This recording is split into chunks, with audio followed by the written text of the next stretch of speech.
जी, तो last time हमने solution of the equation start किया था। सॉल्यूशन से मुराद है उस इक्वेशन में जो अननोन वेरिएबल है उन अननोन की वैल्यू फाइंड करना, और इस तरह से फाइंड करना कि उसमें अगर आप उसको इक्वेशन में प्लेस करते हो तो दैट इक्वेशन बिकम्स ट्रू, तो हम उसे कह देते हैं ये उस इक्वेशन का सॉल्यूशन है। हम डिस्कस कर रहे थे कि जो क्वाड्रेटिक इक्वेशन है जिसे आप सेकंड डिग्री इक्वेशन भी कॉल करते हो, उसके सॉल्यूशन फाइंड करने का फर्स्ट मेथड हम डिस्कस कर रहे थे, that is called factorization. Factorization ये है कि आप किसी भी कॉम्प्लेक्स एक्सप्रेशन को जो कि सेकंड डिग्री है, आप इसको दो लीनियर एक्सप्रेशंस में लिख लेते हैं, दो लीनियर में, इसलिए कि लीनियर इक्वेशन को जो सॉल्व करना है वो क्वाइट इजी है। तो लास्ट टाइम हमने एक फैक्टराइजेशन की एक एग्जांपल की। स्टेटमेंट को आपने लिख लेना है स्टैंडर्ड फॉर्म में। अगर आप नोट करें तो जो एक्स स्क्वायर का कॉफिशिएंट वो a है और जो कांस्टेंट है वो c है। आपने a और c को आपस में मल्टीप्लाई कर लेना है, साइन उसका सेपरेट लिख लेना आपने, इसकी फैक्टराइजेशन परफॉर्म कर देनी है।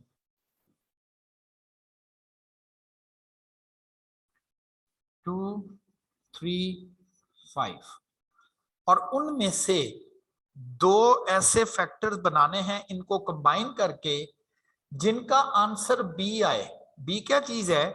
बी है बेसिकली एक्स का कॉफिशिएंट बी, और यहां पर हमारे पास आ रहा नेगेटिव वन आना चाहिए। तो हमने किया कि एक 6 ले लें, एक 5 ले लें, नेगेटिव करना है जो यहां सिंबल हो, इसके साथ प्लस लगा दें, इसके साथ माइनस करते हैं, दोनों को सॉल्व करेंगे, आंसर नेगेटिव वन आ जाएगा। अगर आपने फैक्टराइजेशन ठीक की हुई होगी तो यहां पर ये दोनों एक्सप्रेशन जरूर एक जैसे आएंगे, यहां से कॉमन आ जाएगा। और वो जो टारगेट था कि किसी क्वाड्रेटिक इक्वेशन को दो लीनियर इक्वेशन में लिखना, तो इस तरह से हम दो लीनियर इक्वेशन को लिख सकते हैं। अब दो क्वांटिटीज का प्रोडक्ट फर्ज करें, एक ए है एक बी है, इनका प्रोडक्ट अगर जीरो हो तो ये चीज क्लियर है, या तो फिर ए इसमें जीरो होगा या फिर लाजमी तौर पर बी जीरो होगा, दोनों में से एक जीरो जरूर है, तभी उनके प्रोडक्ट का आंसर जीरो आ रहा है। ये गलत है कि अगर आप कहेंगे जी दो चीजों का प्रोडक्ट टू है तो एक उसमें से टू जरूर होगा, तो लाजमी तो नहीं, एक टू जरूर होना चाहिए। लेकिन अगर दो चीजों का प्रोडक्ट जीरो है तो उनमें से एक क्वांटिटी जरूर जीरो ही होगी। अब ये दो क्वांटिटीज हैं, इनका प्रोडक्ट जीरो आ रहा है, या तो फिर ये वाली टर्म जीरो है या फिर दूसरी टर्म जीरो है। ये एक लीनियर बन गई, ये दूसरी लीनियर बन गई, इस लीनियर से एक आंसर आ गया और इस लीनियर से दो। क्योंकि हम पढ़ चुके हैं कि किसी भी इक्वेशन की जितनी डिग्री होती है उतने ही उसके सॉल्यूशन या उसके उतने ही रूट्स होते हैं। तो क्वाड्रेटिक इक्वेशन के दो सॉल्यूशंस हैं या दो रूट्स हैं। हाँ, जो कल आपको एक एक्सरसाइज बताई थी, आप उस एक्सरसाइज को इस तरह से भी कर सकते हैं कि उसने जो आपको आंसर ऑप्शंस दी हुई हैं, आप इसकी लेफ्ट साइड पर रखते जाएं। अगर राइट साइड पर क्या है जीरो, तो देखें किस आंसर ऑप्शन के साथ उसका आंसर जीरो आता है। जिस आंसर ऑप्शन के साथ उसका आंसर जीरो आ जाए वही उसका प्रॉपर सोल्यूशन कहलाएगा। सेकंड एग्जांपल मैंने की थी फैक्टराइजेशन की, आप खुद परफॉर्म करेंगे।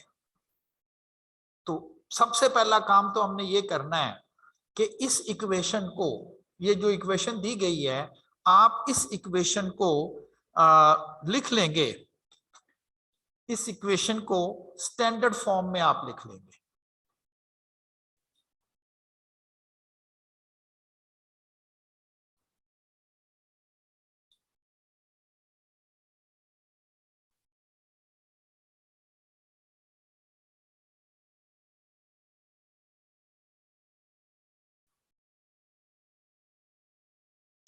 Twelve x square plus 3x 42, 12x square plus 3x is equal to 42, standard form में लिख लें।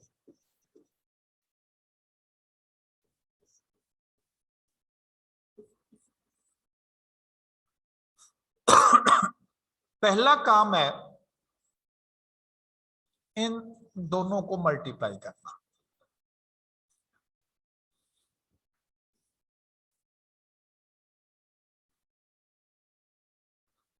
ये 504 बनता है, नेगेटिव साइन आपने लगा कर देना।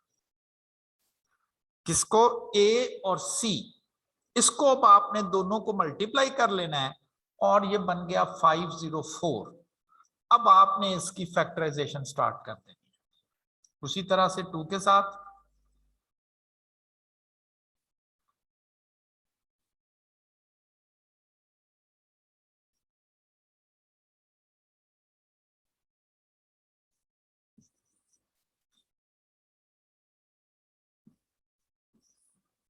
ये बात, तो हमारे पास फैक्टर्स हो जाएंगे 2 2 2 देन 3 और 7।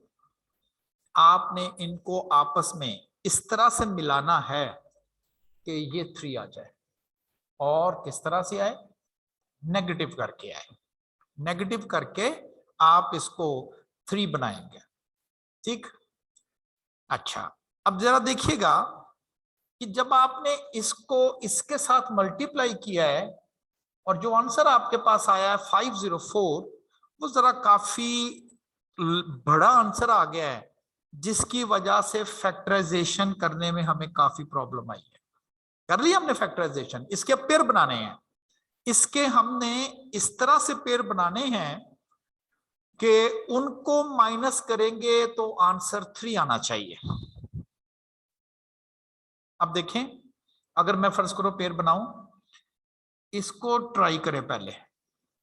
2 2 4 4 2 8 इस साइड पे कर ले, और 63 इनको आपस में मल्टीप्लाई करके देख ले। तो ये कभी भी नेगेटिव करके जो है वो 3 आंसर नहीं आएगा। एक और ट्राई करते हैं, इनको मिला लेते हैं। ये ऐसे अटेम्प्ट करते हैं, यानी कि फैक्टराइजेशन करते हैं, तो यही देखते हैं, बार बार उनको मिला मिला के देखते हैं। 2 2 4 4 2 8 8 3 24। इनको मिला के देखते हैं 21। क्या नेगेटिव करके 3 आ सकता है? जी बिल्कुल 3 आ सकता है। नेगेटिव क्यों करना है? यहां नेगेटिव सिंबल है, आंसर आना चाहिए +3। प्लस बड़े के साथ लगा दे और छोटे के साथ नेगेटिव लगा दे, फैक्टराइजेशन हो गई। बिल्कुल आप इस प्रॉब्लम को सॉल्व कर सकते हैं, लेकिन काफी बड़ा आंसर आए, हर फैक्टराइजेशन प्रॉब्लम से पहले आपने ये चीज नोट करनी है। आप समझ ले, ये एक अपने फैक्टराइजेशन करने का एक स्टेप ही है कि अगर इनमें से कोई कॉमन आ रहा हो तो आपने कॉमन जरूर कलेक्ट करना है। इसमें से कॉमन कैसे पता चलता है कि क्या ये नंबर, कौन सा ऐसा नंबर है जो तीनों जिस नंबर से डिवाइड हो जाए। अगर आप नोट करें तो तीनों के तीनों 3 पर डिवाइड हो सकते हैं, तीनों 3 पर डिवाइड हो सकते हैं। ये भी 3 पर डिवाइड हो सकता है, ये भी 3 पर डिवाइड हो सकता है, ये भी 3 पर डिवाइड हो सकता है। तो 3 is the common figure. 4 3 12 plus x minus 1 and 14 is equal to 0। आपके पास फैक्टराइजेशन से पहले एक स्टेप जरूर करना है कि अगर उनमें कोई कॉमन आ जाए तो आपने उनमें से कॉमन कर लेना है। और कॉमन करने का वे ये है कि जितने भी कोएफिशिएंट हैं आपने नोट करना है, ये कोएफिशिएंट सब के सब किस नंबर पर डिविजिबल हैं, तकसीम हो सकते हैं, तीनों 3 पर तकसीम हो सकते हैं। तो 3 कॉमन है। बड़े से बड़ा नंबर देखना जिन पर ये डिवाइड हो सके। 12 बड़े से बड़ा तीनों को, तो आप कहें ये तीनों 3 पर डिवाइड हो सकते हैं, तो 3 पर डिविजिबल है, 3 कॉमन कर लिया। अब हमने एक रूल ये पढ़ा था कि अगर दोनों साइड पे कॉमन से डिवाइड भी कर दिया जाए कांस्टेंट से, तो इक्वेशन इक्विवेलेंट ही रहती है। इक्विवेलेंट इक्वेशन कॉन्सेप्ट आपने पढ़ा था। ये स्टेप कोई करना जरूरी नहीं है, लेकिन अगर ऐसा करेंगे तो आपके पास जो फैक्टराइजेशन वाला प्रोसीजर है वो काफी शॉर्ट हो जाएगा। अब आप इनको आपस में मल्टीप्लाई करें। साइन अलहदा लिख दे, मल्टीप्लाई कर ले। अब देखो 504 की बजाय 56 के साथ अब आप इनकी जो है वो मल्टीप्लीकेशन कर सकते हैं।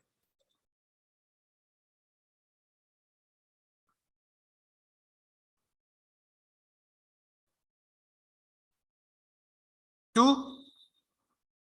2 2s are 4, 8 2s are 6, 2 1 4, 2 and 7, और हमारे पास बन गया 2 देन 2 2 और 7। आंसर आना चाहिए +1। इनको इकट्ठा कर ले तो 8, इसको अलहदा कर दे तो 7, 8 और 7 को नेगेटिव करेंगे +1 आ जाएगा, बिल्कुल आ जाएगा। आंसर चाहिए +1, इसके साथ प्लस लगा दे और इसके साथ नेगेटिव कर दे। +8 और -7 का आंसर +1 आ जाएगा, ये वाला +1। तो टारगेट हमारा जो है वो अचीव हो गया।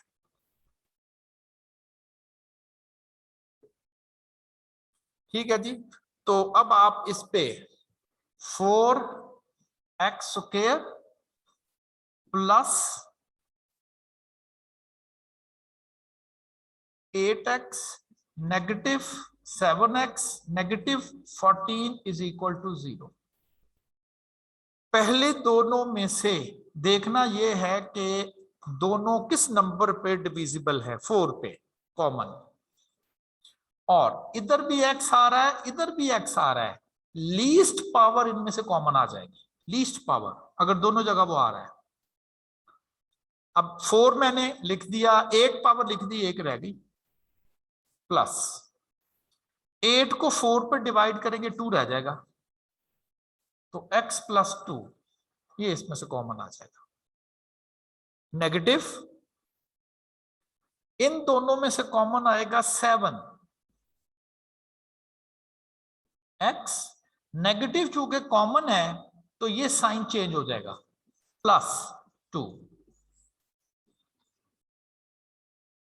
और मैंने कहा था कि अगर आपके पास ये वाली जो एक्सप्रेशन है, फैक्टराइजेशन अगर आपने ठीक की हुई हो फैक्टराइजेशन, तो इसके जो ब्रैकेट के इनसाइड दो क्वांटिटीज आएंगी वो जरूर सेम ही होंगी, अगर फैक्टराइजेशन हमने जो है वो सही परफॉर्म की हुई हो। अब इसमें से x + 2 कॉमन आ जाएगा, इनटू इधर रह गया 4x और इधर रह गया -7 विच इज इक्वल टू 0। अब ये दो एक्सप्रेशन बन गई और दोनों की दोनों एक्सप्रेशन जो हैं ये लीनियर एक्सप्रेशंस हैं। ये लीनियर एक्सप्रेशंस के तौर पे जो है वो आपके पास ये आ गई। तो ये जो एक्सप्रेशंस आपके पास बनी हुई हैं ये आपके पास अब ये लीनियर एक्सप्रेशंस के तौर पे जो है वो आ जाएंगी।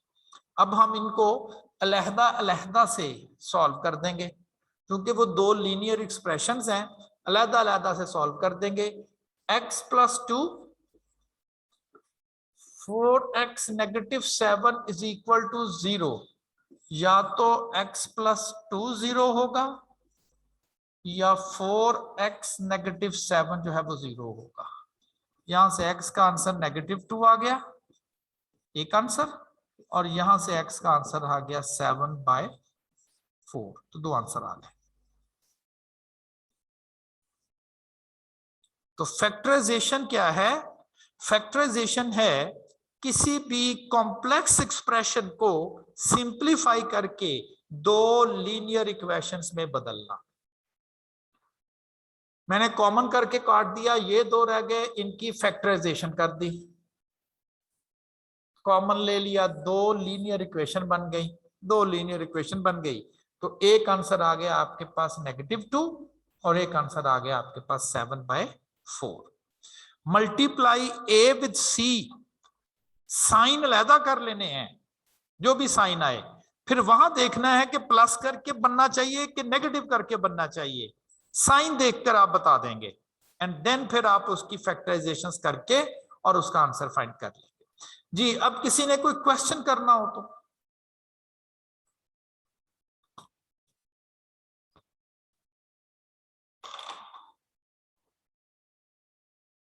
एक मिनट जी। हमने कोई इसमें ऐसा एक्शन किया ही नहीं है जो कि लीगली अलाउ नहीं था, तो इसमें अंदर रख के देखें, -2 को इधर रख के देखें, इट मस्ट बी 42।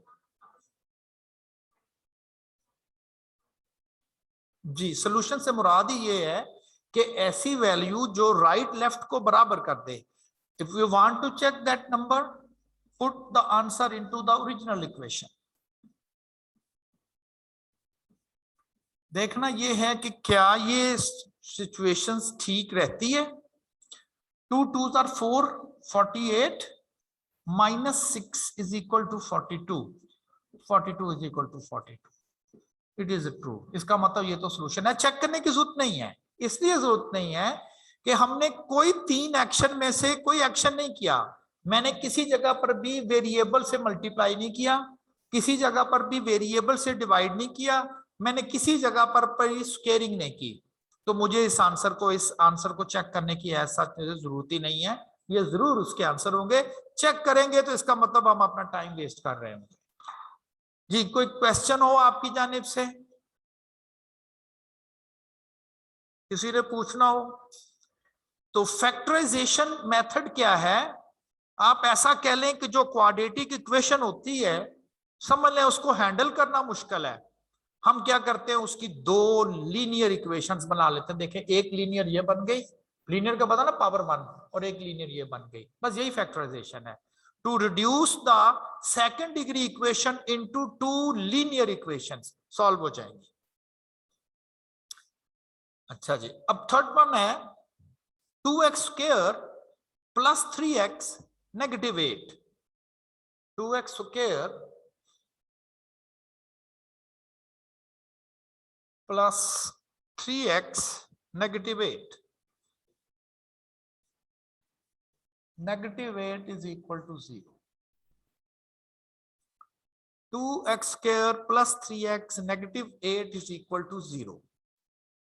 अब इसकी अगर आप फैक्टराइजेशन करें, इस 2 को इस 8 से मल्टीप्लाई करेंगे, नेगेटिव साइन आएगा, वो लहदा लिख दिया, और 16।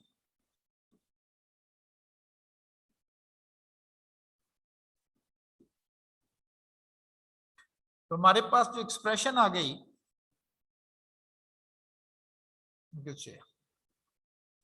अब हमने इसके ऐसे पेयर बनाने हैं कि नेगेटिव करके उसका आंसर ये आना चाहिए जो कि x का कोएफिशिएंट है, +3 आना चाहिए। आप 2 लैदा कर लें और ये लैदा कर लें, माइनस करके इसका आंसर 3 नहीं आ सकता, 6 आ सकता है माइनस करके। माइनस इसलिए कि यहां जो सिंबल लिखा हुआ ये वाला यूज करना, अगर यहां प्लस होता तो फिर प्लस करके। आपने कहना ये पेयर ठीक नहीं है, ओके, आप इन दोनों को मिला लें 4, और फिर इन दोनों को मिलाएं 4। ये तो माइनस करके 3 नहीं देंगे, ये तो 0 देंगे। एक ही पॉसिबिलिटी बच गई है, ये तीनों लैदा कर लें 6, और ये 2 लैदा कर लें 2। ये भी माइनस करके 3 नहीं। सारे कॉम्बिनेशन जो बन सकते थे मैंने अटेम्प्ट कर लिए, सारे कॉम्बिनेशन जो कि बन सकते थे मैंने इनको अटेम्प्ट कर लिया है, और अब इस नतीजे पे पहुंचा हूं कि इसकी फैक्टराइजेशन नहीं हो पा रही। ठीक, इसका मतलब ये नहीं है कि इसका सॉल्यूशन एग्जिस्ट नहीं करता, इसका सॉल्यूशन जरूर है।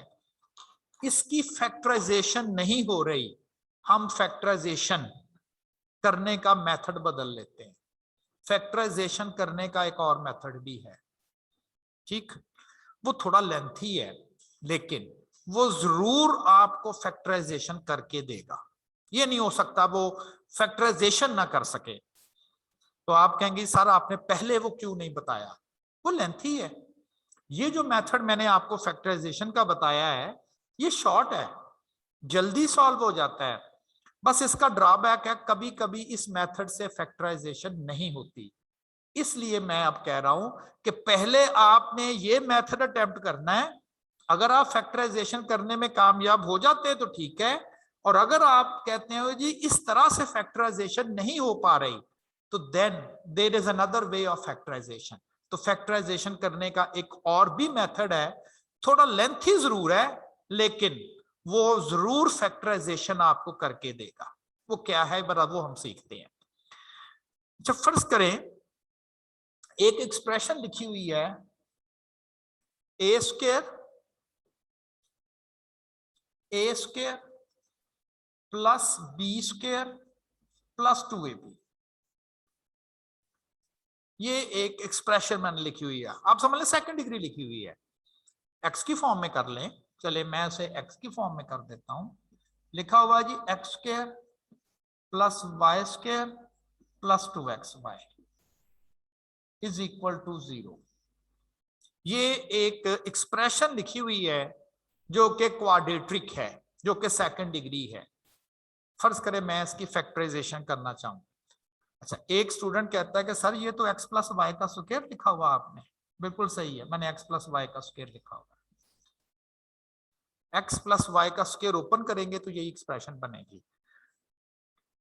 कैन यू इमेजिन, ये फैक्टराइजेशन हो गई, ये वाली चीज फैक्टराइजेशन हो गई है। आप कहें जी वो कैसे हो गई है, ये देखिएगा। इसको लिख सकता हूं x plus Y into x plus Y. ये देखिए फैक्टराइजेशन हो तो गई, दो लीनियर इक्वेशंस बन गई हैं। जब आपने इस तरह से लिखने में कामयाब हो गए, इसका मतलब हो गया कि आप दो लीनियर इक्वेशन बनाने में कामयाब हो गए। ये ऐसा करने से इस फैक्टराइजेशन के मेथड को आप कह सकते हो factorization by completing square. Factorization by completing squares कहता जी कि अगर आपके पास कोई एक्सप्रेशन लिखी हुई हो और आप उस एक्सप्रेशन को स्क्वायर में बंद कर दें, ऐसा कह दें, तो किसी भी एक्सप्रेशन को स्क्वायर में लिखना उसकी फैक्टराइजेशन कहलाएगा। फिर रिपीट कर रहा हूं कि आपको फैक्टराइजेशन परफॉर्म करनी थी। एक एक्सप्रेशन दी हुई है A square plus B square negative 2ab, चलें ऐसे लिख लेते हैं। अगर तो हम इस पूरी एक्सप्रेशन को किसी तरह से स्क्वायर में लिख सकें, हम कह देंगे हम फैक्टराइजेशन कर लेंगे। ये लिखा गया है a माइनस बी का स्क्वायर, इसे मैं फैक्टराइजेशन इसलिए कह रहा हूं a minus B into A minus B, power 1 और 1 आपको पता बेस से में पावर ऐड हो जाती हैं। तो किसी भी एक्सप्रेशन को स्क्वायर की फॉर्म में लिखना कि जिसको बंद करके स्क्वायर बना के लिख दें, वो उसकी फैक्टराइजेशन कहलाता है। रीजन ये है, ये भी दो लीनियर है, फैक्टराइजेशन ऐसी है ना, दो लीनियर में बदल गए। अब आप आते हैं इस प्रॉब्लम पे। चूंकि यूजुअल मेथड से फैक्टराइजेशन हो नहीं पा रही, तो हम अब क्या करेंगे, अब हम कहेंगे हम फैक्टराइजेशन करेंगे बाय कंप्लीटिंग स्क्वायर से। फैक्टराइजेशन हमसे हो नहीं पा रही इसकी, अब हम इसकी फैक्टराइजेशन करेंगे बाय कंप्लीटिंग स्क्वायर मेथड से। अब आपसे पूछ रहा हूं मैं कि ऊपर जो एक्सप्रेशन लिखी हुई है इसको क्या लिखें कि इसका स्क्वायर हो जाए। उधर तो बड़ा सीधा सीधा ही था, ये a प्लस बी का स्क्वायर है, ये किसका स्क्वायर है, नहीं समझ आ रही ये किसका स्क्वायर है। इसका एक वे है, हो सकता है इसमें कुछ नंबर्स हमारी जरूरत से ज्यादा हो, तब स्क्वायर नहीं कंप्लीट हो रहा, और हो सकता है कि कुछ नंबर्स या कोई क्वांटिटी हमारी जरूरत हमें चाहिए लेकिन वो अवेलेबल नहीं है। लाइक फर्ज करें ये चीज लिखी हुई है, मैं कहूंगा इसको स्क्वायर बना के लिखो, आपने कहा नहीं जी स्क्वायर नहीं बन रहा ये। मैं कहूंगा क्या चीज कम है, वो कहता जी a प्लस बी, एक इसमें इस चीज की कमी है। अगर हमारे पास ये आ जाए, दोनों मिलके जो हैं वो 2ab बना देंगे, और अगर ऐसा हो गया तो फिर स्क्वायर कंप्लीट हो गया। इसीलिए नाम है कंप्लीटिंग स्क्वायर, यानी कि उसमें या तो किसी चीज की डेफिशिएंसी होगी या वो किसी चीज की एक्सेस होगी। अगर तो वो किसी चीज की डेफिशिएंसी है तो हमें ऐड करना पड़ेगा, अगर वो किसी चीज की एक्सेस है तो हमें उस एक्सप्रेशन से माइनस करना होगा और स्क्वायर कंप्लीट हो जाएगा। अब जरा देख के हमने देखना है कि हमारे पास जो अवेलेबल एक्सप्रेशन है 2x square plus 3x negative 8, अब आपको बताना है जी इसमें किस चीज की कमी है या किस चीज की इसमें एक्सेस है। इस तरह से ढूंढना तो बहुत मुश्किल है, इस तरह से आइडेंटिफाई करना कि क्या किस चीज की इसमें कमी है, कि स्क्वायर बनने में कौन इसे रोक रहा है, या किस चीज की एक्सेस है जो इसको स्क्वायर नहीं बनने दे रहा। तो इसका तरीकाकार है, स्टेप 1 आपने ये करना है कि जो भी इसमें कांस्टेंट हो आपने उसको इक्वेशन की राइट साइड पे ले जाना है, ये समझते हुए कि ये हमारे पास ज्यादा मिकदार में अवेलेबल है। हम उसे कह देंगे कि राइट साइड पर हमने एक डस्टबिन बनाया हुआ है, आप उठा के उसे डस्टबिन में फेंक दें। ये हमारी जरूरत से ज्यादा है, पता नहीं ज्यादा था कि नहीं था, लेकिन स्टेप ऐसे ही करेंगे। 8 हमारी जरूरत से ज्यादा था लेफ्ट साइड पे, मैंने उसे उठा के राइट साइड पर ला गया। राइट साइड पे समझ एक डस्टबिन पड़ा हुआ था, मैंने कहा ये मेरी जरूरत से ज्यादा है, राइट साइड पे इसको डस्टबिन में फेंक दो, इसकी मुझे कोई जरूरत नहीं है। ये था स्टेप 1 कि कांस्टेंट को आपने राइट साइड पे ले जाना है, ये पहला स्टेप है। सेकंड स्टेप, एक्स स्क्वायर का कोफिशिएंट आपने देखना है, एक्स स्क्वायर का कोफिशिएंट जो कि 2 है। हमने ये कहना है कि हमें सिर्फ और सिर्फ एक्स स्क्वायर का कोफिशिएंट 1 चाहिए, 1 से अगर कोई चीज ज्यादा है तो वो हमारी जरूरत से ज्यादा है। तो यहां तो 2 है, क्या करेंगे आप, चूंकि ये इक्वेशन है, जो एक्शन आपको एक साइड पे करना है एग्जैक्टली आपको वही एक्शन दूसरी साइड पे भी करना है, यानी कि एक्स स्क्वायर का कोफिशिएंट आपको 1 चाहिए जो कि यहां पर 2 है, आप दोनों साइड पे 2 से डिवाइड कर दें। 2x square by 2 plus 3/2x is equal to 4। x square 3/2x is equal to 4। दो काम करने हैं, दो चीजें आप समझ लें आपके पास एक्स्ट्रा है। एक जो कांस्टेंट होगा वो एक्स्ट्रा है, आपने कांस्टेंट को उठा के राइट साइड पे कर देना है। सेकंड, जो एक्स स्क्वायर का कोफिशिएंट 1 से जितना भी ज्यादा है वो हमारी जरूरत से ज्यादा है, आपने उसको डिवाइड कर देना है। और अगर वो 1 होता तो दैट्स ओके, ठीक था, फिर हमें किसी चीज की जरूरत नहीं थी। अब ये बन गया तीसरा स्टेप। अब तीसरा स्टेप क्या है, जैसे मैंने कह रहा था ना कि इसमें कोई चीजें ज्यादा थी, मैंने लेफ्ट साइड पे कर दिया। अब इसमें एक चीज की डेफिशिएंसी है, वो शामिल करेंगे और स्क्वायर कंप्लीट हो जाएगा। क्या डेफिशिएंसी है कि जो x का कोफिशिएंट है ये वाला 3/2, आपने इसको हाफ कर देना है। जो भी x का कोफिशिएंट है जो कि इस वक्त 3/2 है, इसे आपने हाफ कर देना, आधा कर देना है। 3/2 into 1/2 that becomes 3/4। ये जो 3/4 जो कि आंसर आया, कैसे आया है, x के कोफिशिएंट को हाफ करके आया है।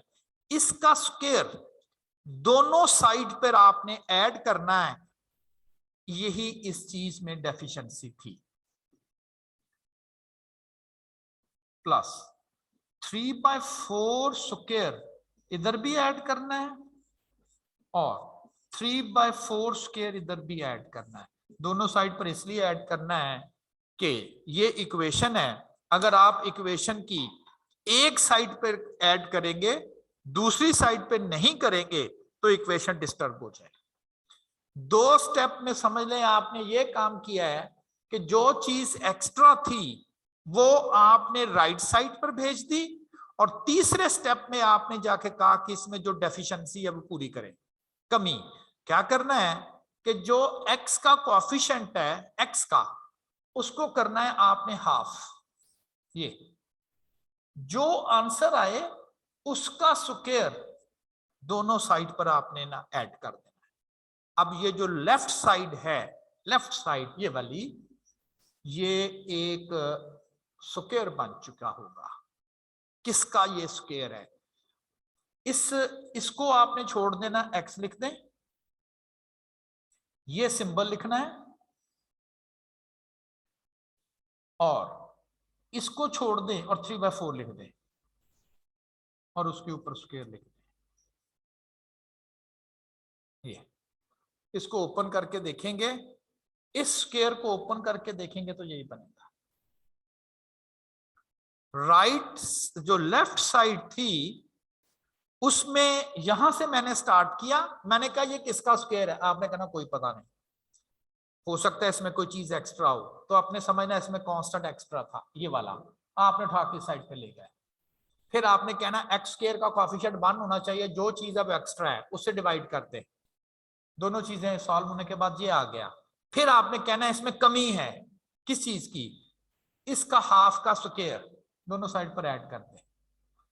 वे जो लेफ्ट साइड है, लेफ्ट साइड ये एक स्क्वायर बन जाएगी, लेफ्ट साइड एक स्क्वायर बन जाएगी, is equal to 4 + 9/16,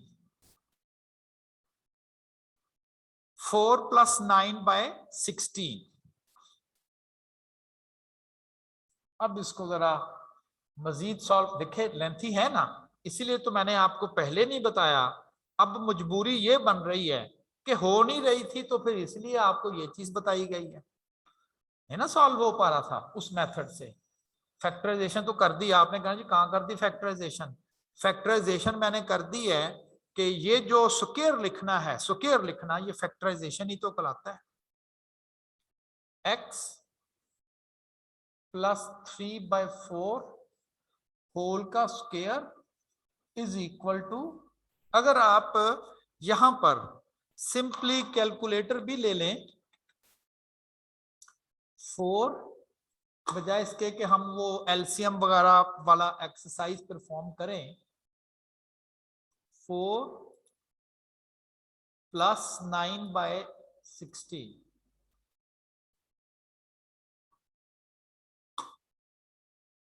73/16 is the answer. 73/16. This one. 73/16.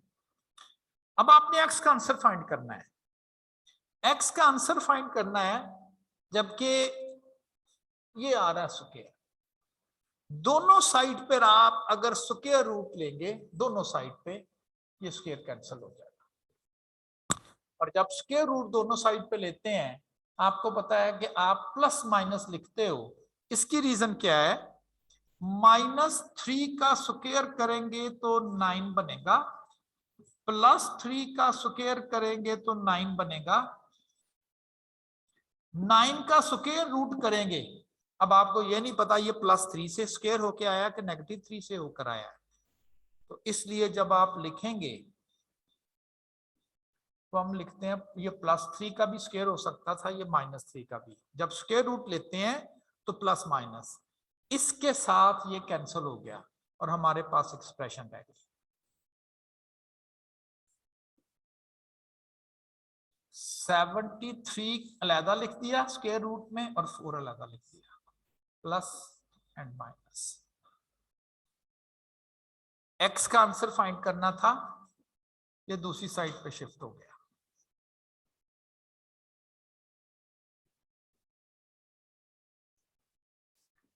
Four LCM आ गया, -3 ± स्क्वायर रूट ऑफ 73, इसके दो आंसर आ गए, इस इक्वेशन के दो आंसर आपके पास आ गए।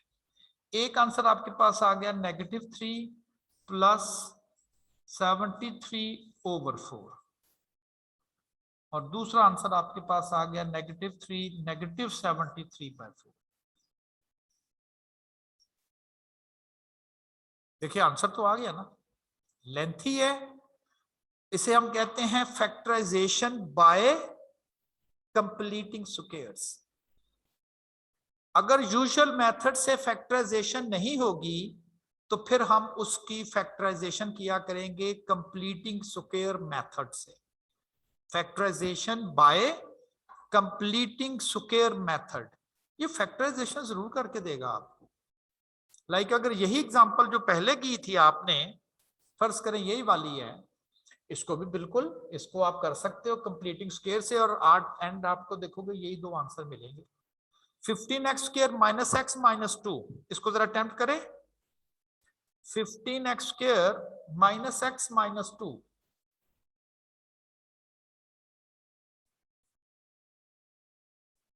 इसको कहता है जी यूजुअल, इसलिए तो कह रहा हूं कि पहले इसको जरूर अटेम्प्ट किया करें यूजुअल मेथड से। अगर नहीं होगा तो फिर मजबूरी है, फिर कंप्लीटिंग स्क्वायर से किया करें। कंप्लीटिंग स्क्वायर क्यों किया जा सकता है हर प्रॉब्लम के लिए? ये जी पहला स्टेप में कांस्टेंट को दूसरी साइड पे ले जाना होता है, तो ये कौन सी मुश्किल बात है? कांस्टेंट को दूसरी साइड पे ले जाना कौन सी मुश्किल बात है? फिर 15 से डिवाइड इसलिए कर दें कि ये एक्स्ट्रा है हमारे पास, ये हमारे पास एक्स्ट्रा है।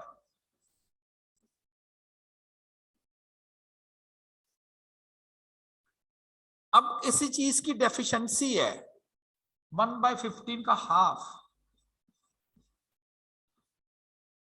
1/15 इंटू 1/2, 1/30, 1/30 का स्क्वायर दोनों साइड पर ऐड करते हैं।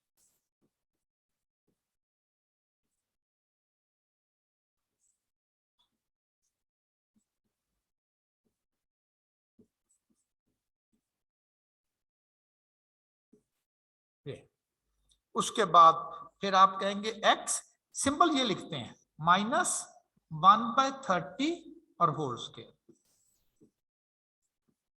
और इस साइड पर आ जाएगा 2/15 प्लस 1/30 और होल स्क्वायर। इसके बाद फिर मजीद सॉल्व कर लें।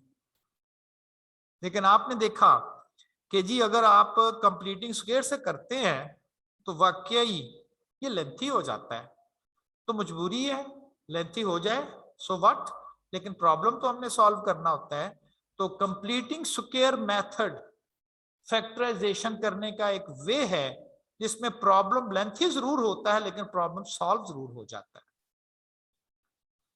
अब देखिएगा, ये भी मैंने एक एक्सरसाइज परफॉर्म की हुई है। 6x square negative 5x negative 6, 6x square negative 5x negative 6, 6x square negative 5x negative 6 is equal to 0। पहला स्टेप है कि जी जो भी एक्सप्रेशन है जिसका कंप्लीटिंग स्क्वायर करना है उसमें जो भी कांस्टेंट होगा उसको राइट साइड पर आपने ले जाके लिखना है।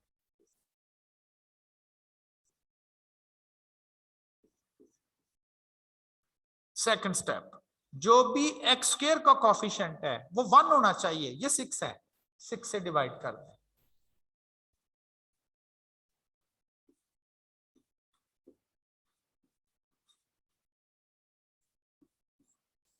दो स्टेप हो गए। अब इसमें किसी चीज की डेफिशिएंसी है, किस चीज की डेफिशिएंसी है, इसके हाफ कर दें, आधा, 5/6 को 2 पर डिवाइड कर दें, 5/6 मल्टीप्लाई 1/2, 5/12। तो किस चीज की कमी है? 5/12 के स्क्वायर की कमी है, दोनों साइड पर ऐड कर लें। मैंने कहा था जो चीज एक्स्ट्रा है वो उस साइड पर भेज दें, जो कम है वो ऐड कर लें। 5/12 कम था, आपने इधर ऐड कर लिया, और इधर इसलिए ऐड किया कि अगर लिखा हुआ हो 7 इज इक्वल टू 7 और आप इसमें 1 ऐड कर दें तो गलत नहीं हो जाएगा? आप कहिए दोनों साइड पे कर लें, ठीक हो जाएगा। ये इक्वेशन पहले ही बराबर हुई है, अगर आपने इधर कोई चीज ऐड की तो गलत हो गया, बराबर तो नहीं रही, आपने इधर भी कर दिया, हाँ फिर ठीक है, इसलिए दोनों साइड पर ऐड करना है।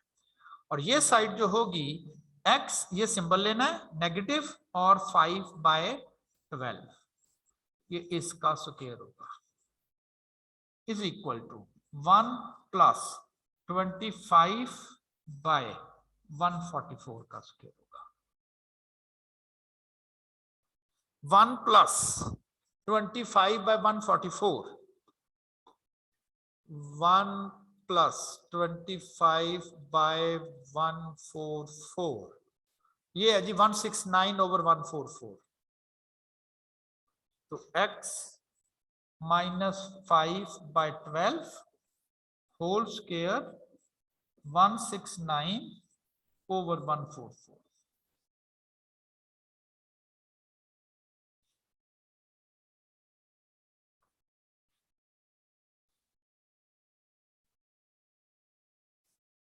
over 144।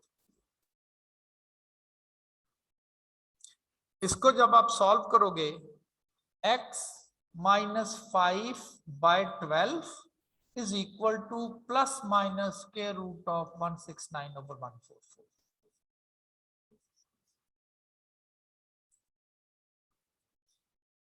जब आप स्क्वायर रूट लेंगे दोनों साइड पे, तो ऊपर वाली एक्सप्रेशन का स्क्वायर रूट अलहदा से 13 और नीचे वाली एक्सप्रेशन का स्क्वायर रूट अलहदा से 144 का स्क्वायर रूट 12, ठीक है, 12 आर 144 होता है।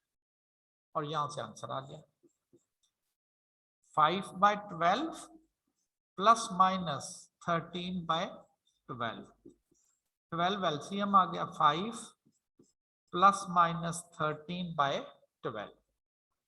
तो एक दफा इसमें ऐड कर लें 5 + 13/12, ये एक आंसर आ गया, और 5 - 13/12 ये दूसरा आंसर आ गया। 18 और ये एक आंसर आ गया।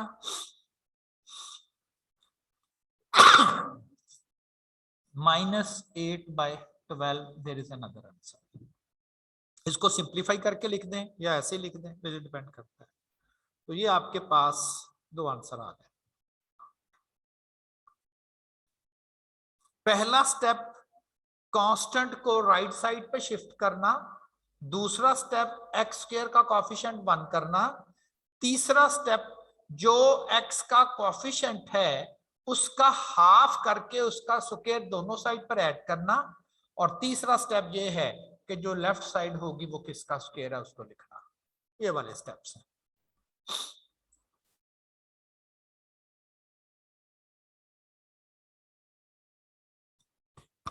जी आपका क्वेश्चन।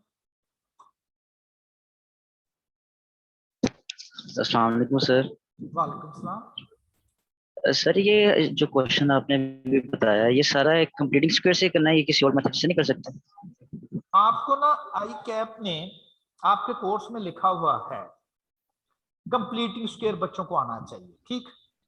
फर्ज करें वो आपको ये एक्सप्रेशन लिख देता है बोर्ड पे, ये वाली एक्सप्रेशन लिख देता है 6x² - 5x और -6। नीचे क्वेश्चन क्या करता है, नीचे क्वेश्चन करता है कि आप इस इक्वेशन में क्या ऐड करेंगे to make it complete square. उसने आपको ओके एक्स का सर। आंसर नहीं, उसने आपको एक्स का आंसर नहीं पूछा, उसने सर क्या व्हाट सभी should be added to make it a complete square. अब क्या करेंगे, एक्स का तो आंसर पूछा ही नहीं उसने। What should be added to make a complete square, 5/12 square should be added to make a complete square, बस इतना। अगर उसने आपको मेथड मेंशन किया हुआ ना अपने कोर्स में, उसने लिखा हुआ है solution of equation by factorization, by completing square, by quadratic formula, अगर उसने तीनों मेथड लिखे हुए हैं तो किसी ना किसी तरह से वो आपसे मेथड पूछ सकता है। जैसे मैंने आपको कहा है कि अगर वो आपसे ये पूछ ले कि जी इस एक्सप्रेशन में क्या ऐड करेंगे to make it a complete square, तो फिर क्या करेंगे, मजबूरी है, ठीक।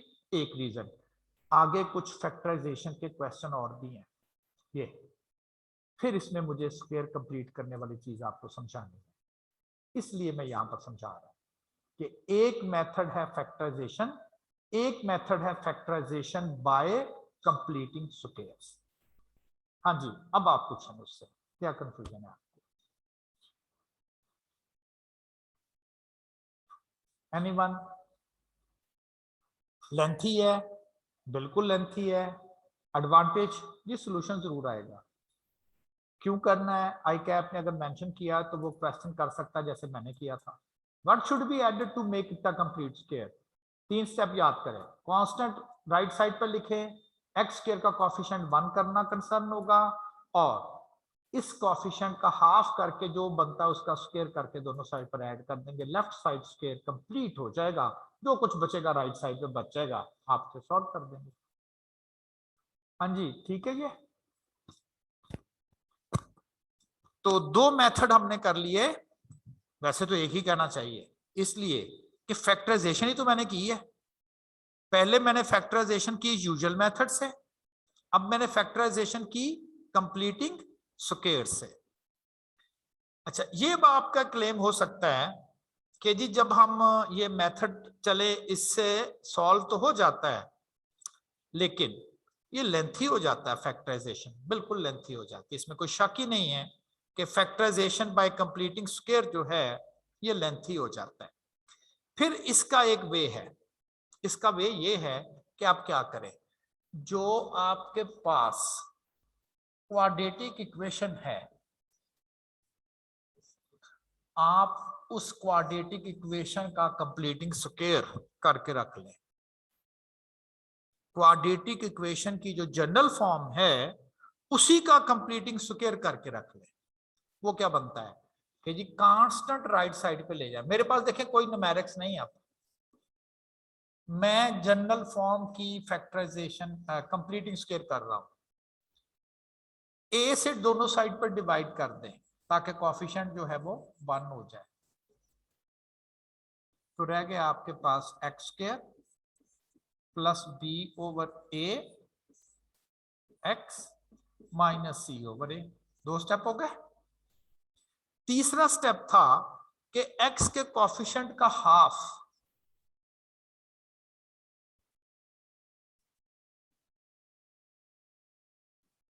उसका स्क्वायर दोनों साइड पर ऐड कर दें।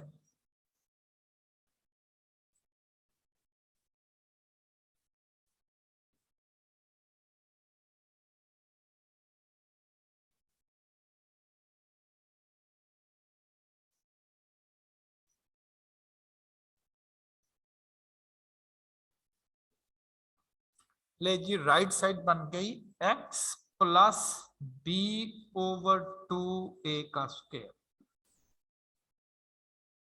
राइट साइड बन गई minus C over A plus B square over 4a square.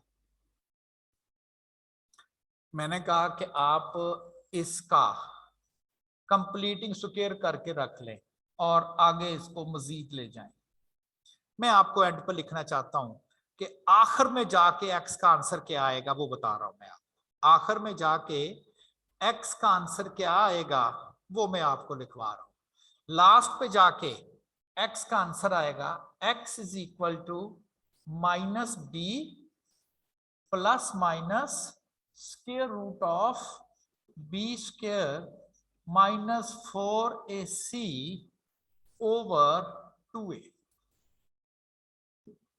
आपने क्या किया, आपने फैक्टराइजेशन बाय कंप्लीटिंग स्क्वायर करके रख ली। ये फार्मूला रट ले, इसे कहते हैं क्वाड्रेटिक फार्मूला। अब आपके पास कोई भी एक्सप्रेशन आए, आपने ना फैक्टराइजेशन करके रखी हुई है ना, बस उसमें से ए ढूंढ लें, बी ढूंढ लें, सी ढूंढ लें और यहां पुट कर दें, आंसर आ जाएगा। आसान हो गया। आपने फैक्टराइजेशन करके रख ली, फाइनली एक फार्मूला बन गया, इसे हम कहते हैं क्वाड्रेटिक फार्मूला। ये वाला बताया सिर्फ मैंने ये है कि ये आया कहां से है, ये कंप्लीटिंग स्क्वायर है, ये कंप्लीटिंग स्क्वायर से आया है। A X square plus B X plus C is equal to 0 का कंप्लीटिंग स्क्वायर करेंगे, आखिर में ये फार्मूला बनता है। आप देखिए ये कितना आसान हो गया है। फर्ज करें एक क्वेश्चन आ गया आपको कि जी इसको सॉल्व करें। हम इसको जो पहला था 15x² -x -2, अभी एग्जामिनर ने हमें फोर्स तो नहीं किया कि आपने उसको फैक्टराइजेशन से करना है, फैक्टराइजेशन बाय कंप्लीटिंग स्क्वायर करना है, वो तो आपसे कह रहा है जिसका आंसर बताएं। तो मैं कहता हूं कि आप क्या करें, जो फैक्टराइजेशन आपने करके रखी हुई है ना, बस उसमें से ABC निकाल के उसमें रखते हैं। इसमें A है 15, B है -1, C है -2, बस उसमें रख दें। B की जगह -1 B² 4AC over 2A, ले जी सीधा सीधा ही आंसर आ गया। ये वही दो आंसर हैं जो कि शायद हम पहले भी कर चुके हैं इससे, -1/3 and 2/5, -1/3 and 2/5। मैं वैसे आपको सजेस्ट ये करता हूं, वैसे बुक में वैसे यही लिखा हुआ है, there are 3 methods to solve the quadratic equation. मैं कहता हूं there is only one method to solve the quadratic equation, that is factorization. Factorization नहीं हुई तो मैंने कैसे की? कंप्लीटिंग स्क्वायर से। ये फार्मूला कैसे बना? कंप्लीटिंग स्क्वायर से, इसी से बना ये फार्मूला। तो फिर फैक्टराइजेशन ही मेथड है, लेकिन बहरहाल बुक वाले कहते हैं जी 3 है, चले मान लेते हैं 3 ही है। आप आखिर पे जाके डायरेक्टली ये वाला क्वाड्रेटिक फार्मूला लगा दिया करें, सारे आंसर हल हो जाएंगे। लेकिन अगर उसने कहीं पूछ लिया what should be added to make it a complete square, तो आपको आना चाहिए। और अगर वो नहीं, सिंपली वो कह रहा है कि जी आप इसको सॉल्व करके इसके आंसर बताएं, तो आप डायरेक्टली ये वाला फार्मूला याद रखें जो कि basically factorization by completing square से आया है। आप इसमें से ABC की वैल्यू रखें और आंसर सॉल्व कर दें। सिमिलरली एक और एग्जांपल सॉल्व करते हैं। अब हमें उसने चूंकि कहा नहीं था, तो मैंने कहा ठीक है आप क्वाड्रेटिक फार्मूला यूज करें। A जो है वो 9 है, B x का कोएफिशिएंट 6√2 है और C इसमें 2 है, -B -6√2, B² 6√2 का स्क्वायर, इसका आपको स्क्वायर करना है। अलग-अलग से स्क्वायर लिखा जा सकता है, चीज ये याद रखेंगे m × n² अगर लिखा हुआ हो तो m का स्क्वायर अलग से और n का स्क्वायर अलग से। ये बन गया 36, ये बन गया 2 और ये बन गया 72 minus 4AC 4A and C multiply करेंगे तो ये भी 72 बनेगा। 72 - 72 0। अब आंसर आपके पास आ गया -6√2 + 0/18, ये एक आंसर आ गया। -6√2 -0/18, ये दूसरा आंसर आ गया। इसको सिंप्लीफाई करेंगे, -√2/3 एक आंसर और -√2/3, क्योंकि 0 प्लस होगा फिर भी वही रहेगा, 0 नेगेटिव होगा फिर भी वही रहेगा। दोनों आंसर इसके सेम आ रहे हैं, तो दोनों आंसर डिफरेंट भी हो सकते हैं और दोनों आंसर सेम भी हो सकते हैं। इसे हम रिपीटेड रूट्स कहते हैं, इसे कहते हैं डिस्टिंक्ट रूट्स। इसके रूट डिस्टिंक्ट हैं, डिफरेंट हैं, और इसके रूट रिपीटेड है, सेम है। तो रूट्स डिस्टिंक्ट भी आ सकते हैं और रूट्स सेम भी हो सकते हैं।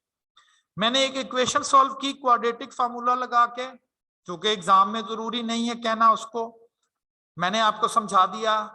फैक्टराइजेशन बाय यूजुअल मेथड कैसे करते हैं, फैक्टराइजेशन बाय कंप्लीटिंग स्क्वायर कैसे करते हैं, और फिर अगर कह दिया कि जी आप ऐसा करें फैक्टराइजेशन करके रख लें, जब आप फाइनली पहुंचे ये याद कर लें हमने की हुई है, बस एबीसी की वैल्यू रखें जिसे क्वाड्रेटिक फार्मूला कहते हैं, आंसर आ जाएंगे। तीसरा question, x square plus x plus 12, इसमें ए 1 है एक्स का कोएफिशिएंट, बी 1 है, सी इसमें 12 है, minus B square minus 4ac, 4ac को सॉल्व करेंगे नेगेटिव 47 आ जाएगा, नेगेटिव 47। स्क्वायर रूट के अंदर अगर नेगेटिव आंसर आ जाए तो आपको याद होना चाहिए वो एक वर्ड बोलता है math error. Negative -47 that is math error. Negative square root के अंदर वैल्यू आ जाए नॉट पॉसिबल टू सॉल्व, वो मैथ एरर कहलाता है।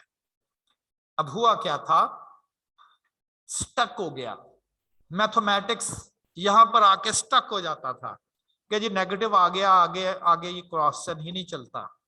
तो वहां पर जब ये मैं शुरू की बात कर रहा हूं, जब ये पहली दफा ये प्रॉब्लम फेस करना पड़ा कि जी नेगेटिव स्क्वायर रूट के अंदर आ गया, वो तो सॉल्व ही नहीं हो सकता, फिर इसका लोगों ने मैथमेटिशियन ने सोल्यूशन कैसे निकाला, उसने क्या कि आप ऐसा करें -1 मल्टीप्लाई बाय 47 लिख लें, और जब दो चीजें मल्टीप्लाई हो रही हों इनको लहदा से लिखा जा सकता है।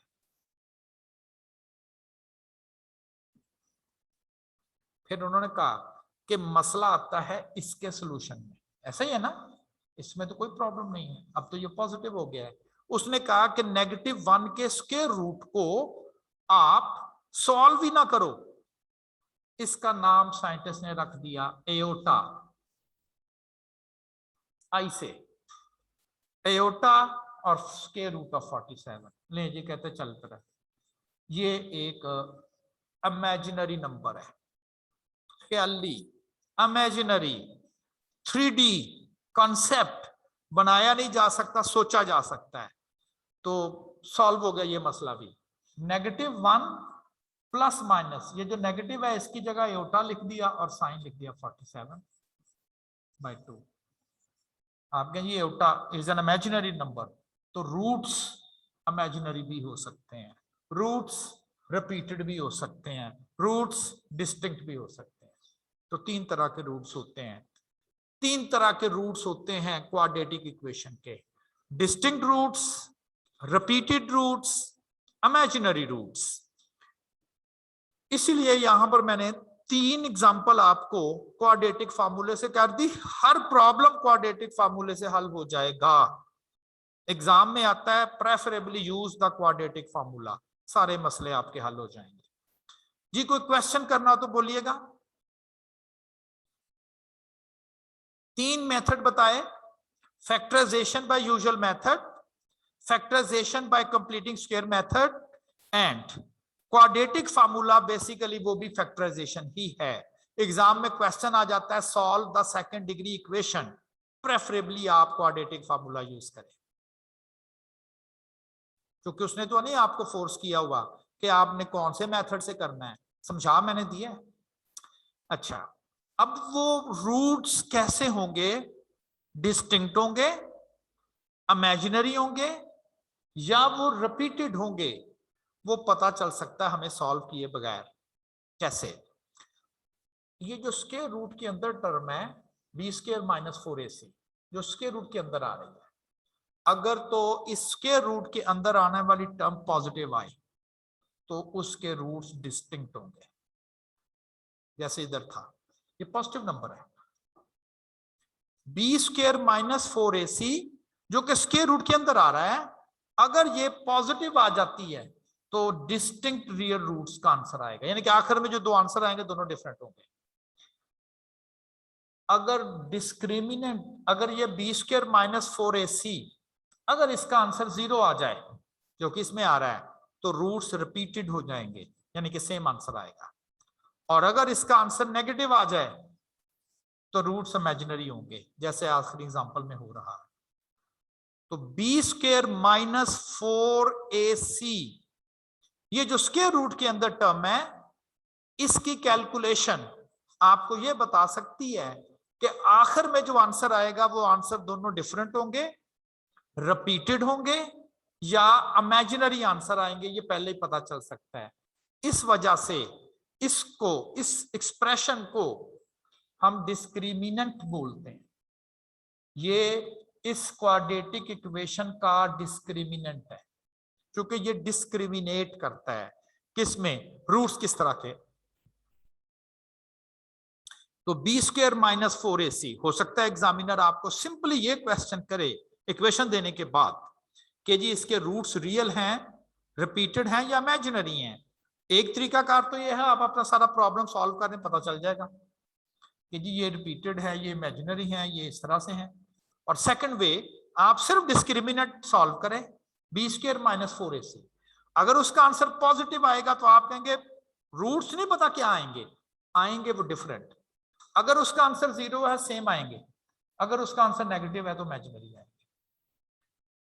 जी, तो किसी ने कोई क्वेश्चन करना हो, एनीवन? तीनों के relevant, factorization by the usual method, factorization by completing squares and quadratic formula. इसके मतलब अगर किसी ने कोई क्वेश्चन करना हो, और ये भी कि रूट्स 3 टाइप के आ सकते हैं, डिस्टिंक्ट, रिपीटेड और इमेजिनरी। और कौन बताएगा? Discriminant of the quadratic equation, जो कि स्क्वायर रूट के अंदर वाली टर्म है, बी स्क्वायर माइनस 4ac। हाँ जी, क्लियर ये पॉइंट? ये तो हो गया सारा मैनुअल, इससे भी आसान। क्वाड्रेटिक फार्मूला कैलकुलेटर पर फीड है, ऑलरेडी कैलकुलेटर्स पे क्वाड्रेटिक फार्मूला डायरेक्टली अवेलेबल है।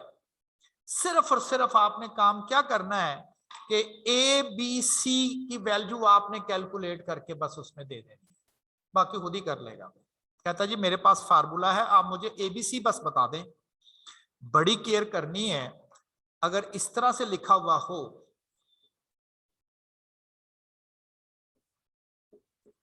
मत कहिएगा कि इसमें ये A15 है, B -1 है और C 2 है। ये स्टैंडर्ड फॉर्म में नहीं लिखा हुआ, इसकी राइट साइड पे 0 होना चाहिए।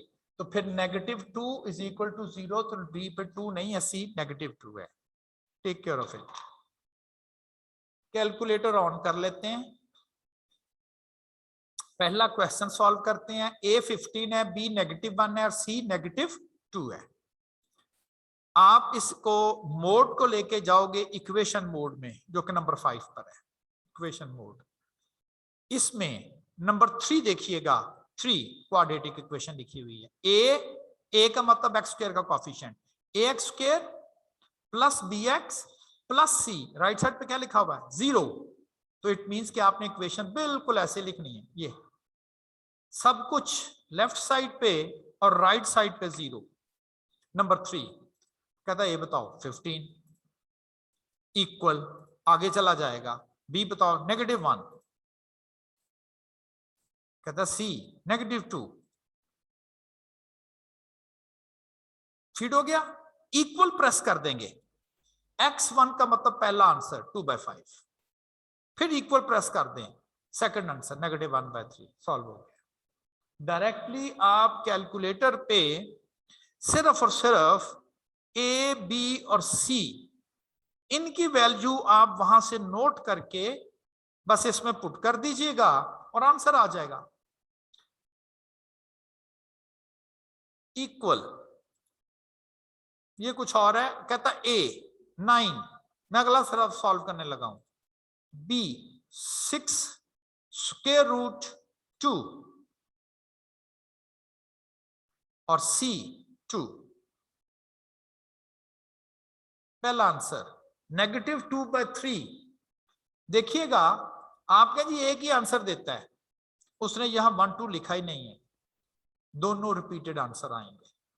दोनों जो आंसर आएंगे वो रिपीटेड रूट्स होंगे, एक ही आंसर आएगा। आखिरी A1, B1, C12, ये देखिए एओर्टा की फॉर्म में आंसर आ गया। पहला आंसर एओर्टा की फॉर्म में, दूसरा आंसर नेगेटिव एओर्टा की फॉर्म में, दोनों आंसर आ गए।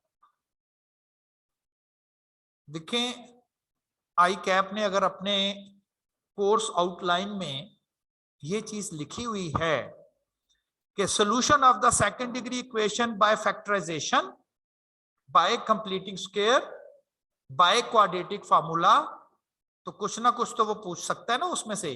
और अगर नहीं तो फिर use the calculator, quadratic equation directly solve हो गई। इधर उधर से आपको मेथड मुथड करने की जरूरत ही नहीं है। मैंने क्यों करवाए? मैंने इसलिए करवाए कि आई डोंट नो कि वो अगर उसने क्वेश्चन में आपको दिया हुआ है तो किस तरह से पॉसिबली वो आपसे एग्जाम में क्वेश्चन इसका पूछ सकता है, तो इसलिए वो मैंने इस चीजों को जो है वो करवाया। जी कोई क्वेश्चन है तो आप मुझसे पूछेंगे। तो हमारा solution of second degree equation वाला प्रॉब्लम सॉल्व हो गया। Quadratic equation in one variable, उसका मैनुअल सॉल्यूशन कैसे करना है और उसका एट द एंड। देखिए बात ये नहीं है, आप फर्ज करें किसी और जगह पर आपको जरूरत पड़ गई है इक्वेशन सॉल्विंग की, फर्ज करें किसी को पढ़ाना ही पड़ गया है, आपका मैथ क्लियर है, वो आपको कहेंगे जी आप हमें पढ़ाएं ये क्वाड्रेटिक फार्मूला कंप्लीटिंग स्क्वायर क्या होता है। आपने कहा जी क्या होता है पता नहीं, कैलकुलेटर लाओ मैं तुम्हें आंसर बताता हूँ। तो आपको फिर कैलकुलेटर वाला मैथ आता है, आपको मैथ नहीं आता ना। लेकिन मैंने अपना फर्ज पूरा कर दिया है, आपको समझाया इसलिए है कि इट मे बी पॉसिबल कि एग्जामिनर एग्जाम में एमसीक्यूज इस पैटर्न से पूछे कि आपको मजबूरन कंप्लीटिंग स्क्वायर वाली चीज आती होगी तो तभी कर सकते हैं, वरना आप कर ही नहीं पाएंगे। हाँ जी कोई क्वेश्चन है तो बताइए अब आपकी जानिब से। एनीवन?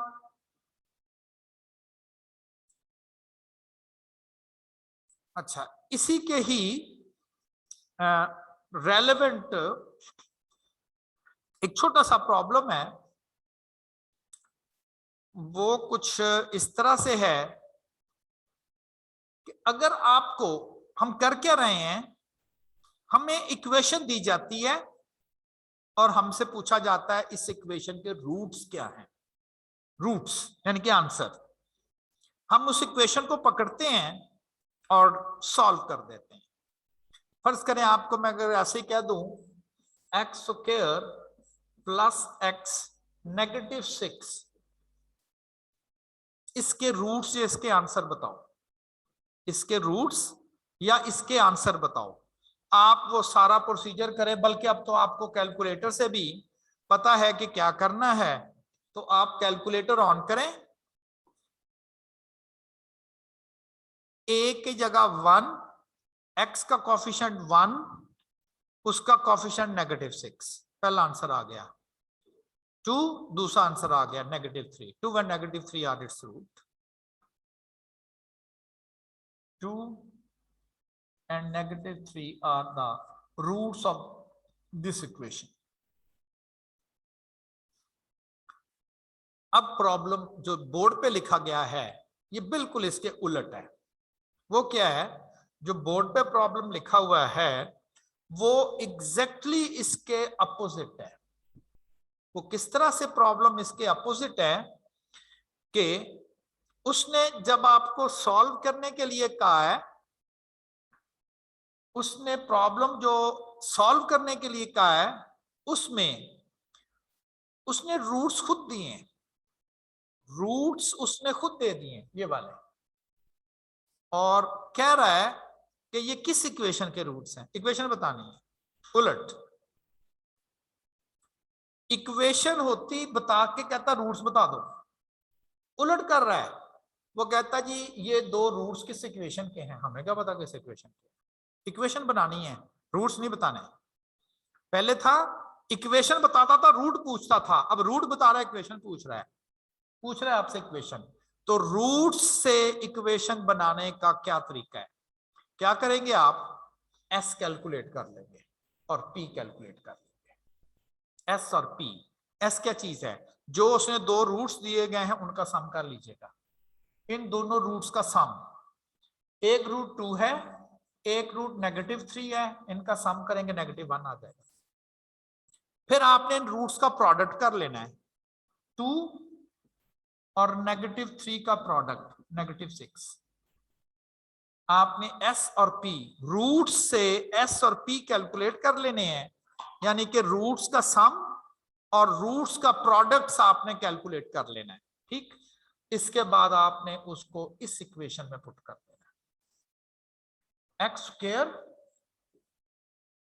माइनस साइन, जो सम का आंसर आएगा वो यहां रख देना है, प्लस साइन जो प्रोडक्ट का आंसर आए वो यहां रख देना और इक्वेशन बना लेना।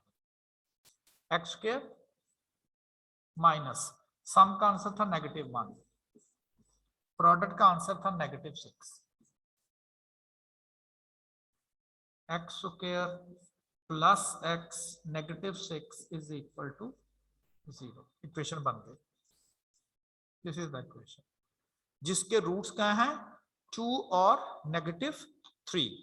जिस भी इक्वेशन के रूट्स बनाने हो, फॉर एग्जांपल अगर मैं आपको कहता हूं right equation whose roots are, write equation whose roots are 1 and 6। कहते हैं कि ऐसी इक्वेशन लिखें जिसके दो रूट्स हो, एक 1 हो और एक 6 हो। आप पहले इन रूट्स का सम कर लें, फिर इन रूट्स का प्रोडक्ट कर दें, इस इक्वेशन में पुट कर दें।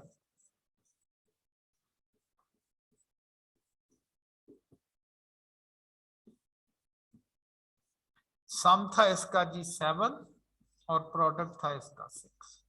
आंसर आ गया। ये इक्वेशन है जी जिसके रूट्स अगर आप सॉल्व करेंगे, एक 1 आएगा और एक 6 आएगा। ये ऐसा एग्जाम में आ रहा है, वो रूट दे देता, कहता है इक्वेशन बताओ, नीचे इक्वेशनें लिखी होती हैं, बस इस जगह पर इस ऑप्शन को याद रखें तो रूट से आपको इक्वेशन बनानी आ जाएगी। तो इक्वेशन से रूट्स बनाना और रूट से इक्वेशन बनाना। जी कोई प्रॉब्लम हो तो पूछें, नहीं? चलें, मेरे पास इस वक्त 4:24 हुए हैं। आपने आ जाना है 4:30 पे। 6 मिनट आपके पास है।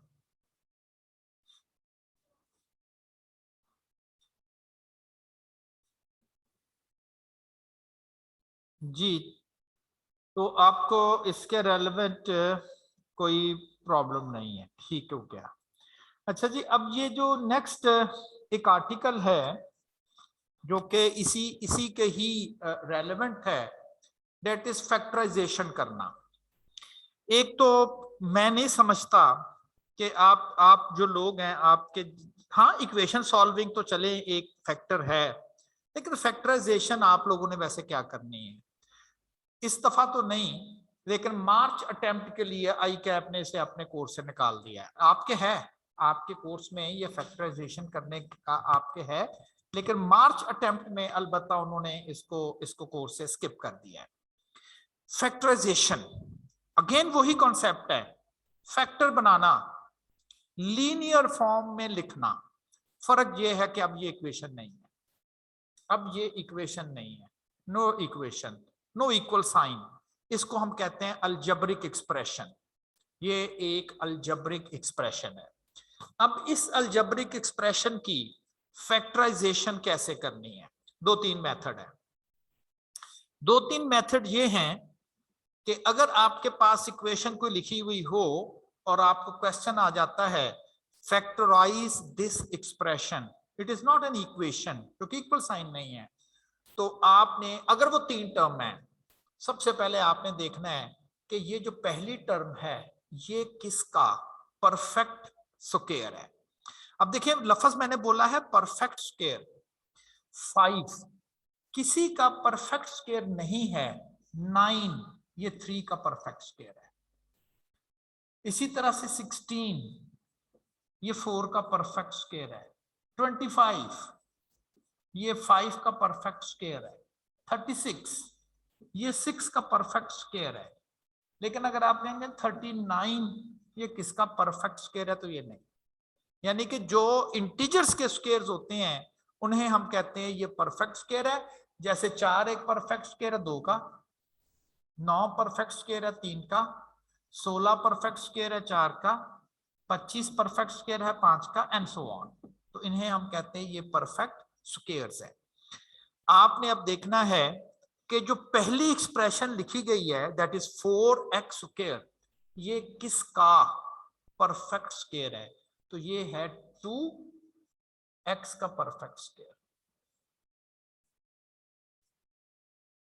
क्योंकि आपको जब मैंने अभी बताया है कि अगर दो चीजें आपस में मल्टीप्लाई हो रही हो और उनका स्क्वायर हो तो ये अलहदा अलहदा से स्क्वायर हो सकती है। ठीक, इसके रिवर्स भी लिखा जा सकता है। तो इसका ये किसका स्क्वायर है जी 2 का, ये x किसका, x स्क्वायर किसका स्क्वायर है, x का, तो ये परफेक्ट स्क्वायर है। फिर आपने देखना है कि जो जो लास्ट टर्म है, लास्ट, ये किसका परफेक्ट स्क्वायर है, ये 3 का है। अगर नहीं होगा तो देखते हैं क्या करना है।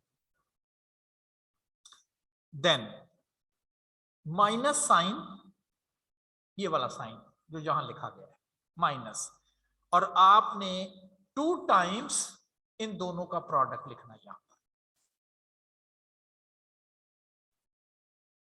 यानी कि पहला किसका परफेक्ट स्क्वायर है, आखिरी किसका परफेक्ट स्क्वायर है, फिर आपने 2 टाइम्स इन दोनों का प्रोडक्ट लिख लेना है। 2 टाइम्स इन दोनों का प्रोडक्ट लिख लेना है। आप समझ लें मैंने ये लिखा हुआ है,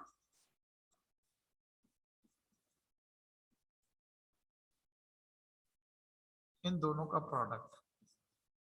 अगर ऐसा लिखा हुआ हो तो क्या आप इसको स्क्वायर में नहीं लिख सकते?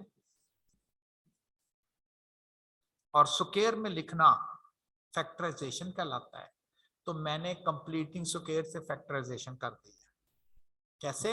4x square negative 12x plus 9,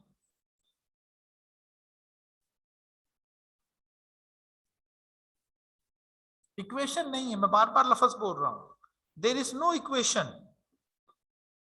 equation नहीं है, जो कुछ भी करना है वो आपने लेफ्ट साइड पे ही करना है। देखना यह है कि ये किसका परफेक्ट स्क्वायर है, ये 2x का परफेक्ट स्क्वायर है। नहीं होगा तो कुछ और तरीका अडॉप्ट करेंगे, प्लस ये 3 का परफेक्ट स्क्वायर है। दरमियान में ये सिंबल लिखने के बाद 2 टाइम्स इन दोनों का प्रोडक्ट कर लें। अब आपने नोट करना है कि ये लिखी हुई है, ये यही चीज बनती है। ये क्या बनता है? ये बनता है 12x। तो क्या हमारे पास 12x है? आपने कहा बिल्कुल जी, हमारे पास 12x तो अवेलेबल है। तो ये तो फिर स्क्वायर कंप्लीट हो गया।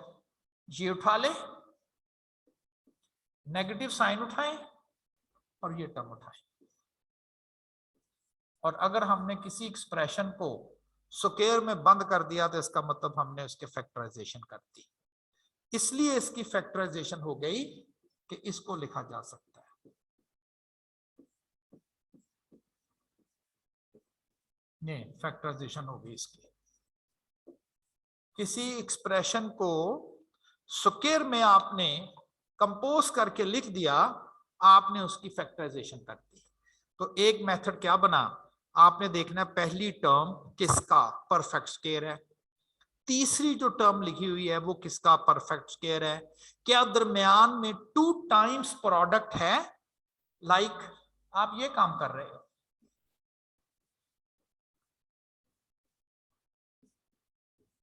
अगर आपको ऐसी कोई चीज परफेक्टली मिल जाए तो आप लिखने देंगे कि जी ये चीज है, ठीक है ना। तो एग्जैक्टली यही पैटर्न मैंने यहां अडॉप्ट किया कि जी ये 2x का स्क्वायर है, ये 3 का स्क्वायर है। सिंबल आपने ये यहां लिख दिया नेगेटिव, और इन दोनों को 2 टाइम्स प्रोडक्ट करके लिख दिया। फिर देखना था क्या ये अवेलेबल है, ये तो होंगे, ये तो अवेलेबल होंगे। क्या ये जो चीज आपको चाहिए वो है इस इक्वेशन में? जी है। हमें 12x चाहिए था, वो है। इसका मतलब ये तो फिर स्क्वायर कंप्लीट बना हुआ था, हमें नजर नहीं आ रहा था। तो हमने क्या किया, ये वाली टर्म ले ली, ये वाली टर्म ले ली और इसका स्क्वायर कंप्लीट करके लिख लिया, साइन ये वाला दे दिया। यही इसकी फैक्टराइजेशन है। तो किस मेथड से की हमने? कंप्लीटिंग स्क्वायर मेथड से हमने इसकी फैक्टराइजेशन कर दी। हमें नजर नहीं आ रहा था लेकिन हमने उसको किया। Perfect square, perfect square 2 times इसका और इसका प्रोडक्ट, ये होना चाहिए। आपने कहा कि बिल्कुल ये 12 बनता है ना, 3 2 6 6 2 12, 12 है। कोई चीज भी इसमें मिसिंग थी नहीं, कोई चीज में एक्स्ट्रा नहीं थी, कोई चीज में डेफिशिएंसी नहीं थी। ये तो पूरा बना बनाया था, नजर नहीं आ रहा था। तो हमने इसको ठीक करके देखा तो हमें नजर आया। Next step, 12x square minus 36x plus 27, 12x square 12x square minus 36x plus 27। आपने इक्वेशन नहीं सॉल्व करनी, डोंट से कि जी क्वाड्रेटिक फार्मूला लगा दें। क्वाड्रेटिक फार्मूला इक्वेशन को सॉल्व करने का मेथड है, ये तो इक्वेशन है ही नहीं, ये तो अलजेब्रिक एक्सप्रेशन है क्योंकि इसमें इक्वल साइन नहीं है। अब आपने देखना है कि ये जो 12 है ये किसका परफेक्ट स्क्वायर है, ये किसी का भी नहीं है। 2 का तो 4 होता है, 3 का 9 होता है, 4 का 16 होता है। 12 is not a perfect square of anyone. अब आप यहां पर एक बेसिक गलती कर रहे हो। मैंने कहा था फैक्टराइजेशन करने के लिए सबसे पहला काम आपने ये करना है कि अगर इनमें से कोई चीज कॉमन आ सकती है तो कॉमन करना है। ये समझ लें कि फैक्टराइजेशन करने का पहला सबसे पहला काम है, if there is a common then take the common. अब कॉमन कैसे? ये तीनों किस पर डिवाइड हो सकते हैं? 3 पे, तो 3 कॉमन आ जाएगा। 4x square minus 12x plus 9। अब ये अंदर वाली जो एक्सप्रेशन है ये तो फिर वही नहीं बन गई। आपने कहना अब ये परफेक्ट स्क्वायर्स बन गए।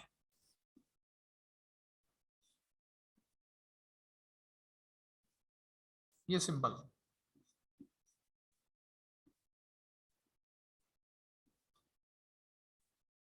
अब नोट आपने ये करना है, लिख तो दिया है, नोट आपने करना ये है, ये बिल्कुल है, ये है जी, यही है।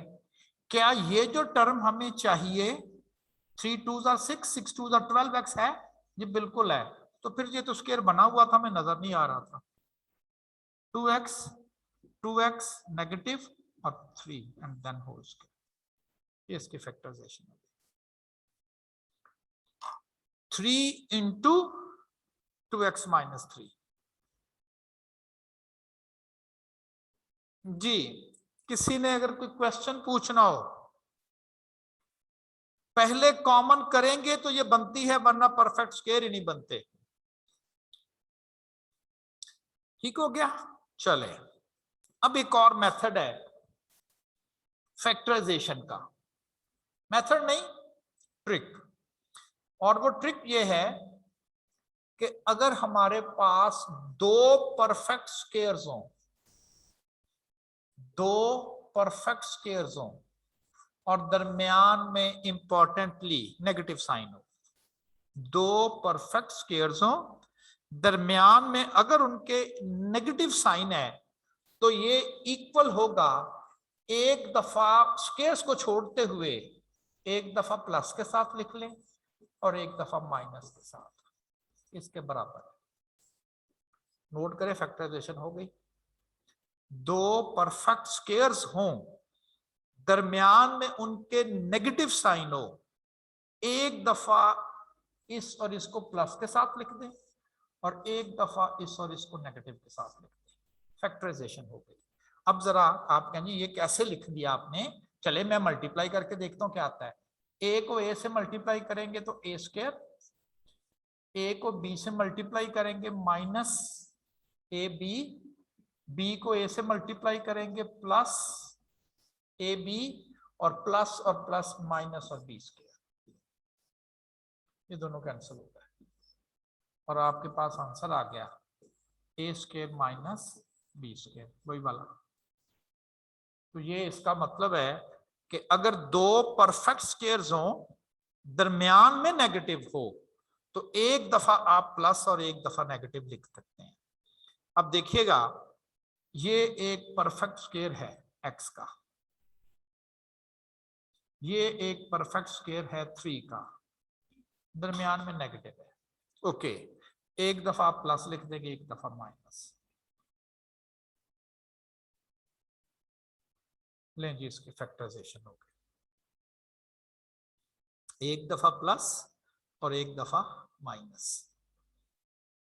x minus 3 over x plus 3। अब देखिए फैक्टराइजेशन का ना एक एडवांटेज है क्या, आप कहते हैं ना ये आल्दो ये बड़े एडवांटेज हैं इसके।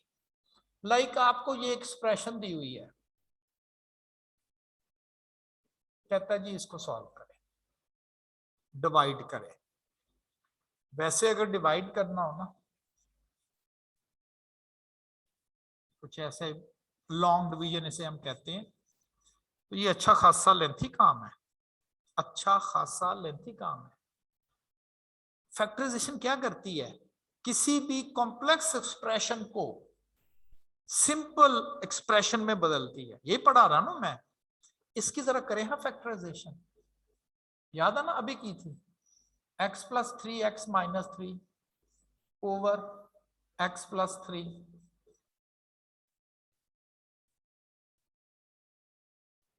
अगले ही स्टेज पर आंसर आ गया। ले, इधर तो लंबा चौड़ा काम होना था, काफी स्टेप थे इसके।